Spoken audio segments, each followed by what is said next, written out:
كانت روسيا هي الأولى اللي غادي تفضح أمريكا وتشوهها، ولكن اعترفوا بالهزيمة ديالهم في السباق. ثاني دليل، الصخور اللي جابوها من القمر. 380 كيلو ديال الحجر القمري تفرقوا على مختبرات العالم، وكل العلماء أكدوا أن التركيبة ديالهم والعمر ديالهم اللي كيفوت 4 مليار سنة مستحيل يكونوا من كوكب الأرض. ثالث دليل، المرايا والمعدات اللي خلاوها الرواد على سطح القمر. لحد اليوم العلماء كيضربوا أشعة الليزر من مراصد على الأرض نحو هاد المرايا في القمر، وكيرجع ليهم الضوء باش يقيسوا المسافة الدقيقة بين الأرض والقمر.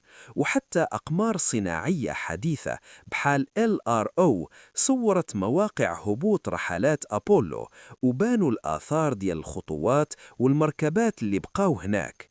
وأخيراً، مئات الآلاف ديال الناس خدموا في مشروع أبولو، حوالي 400 ألف شخص.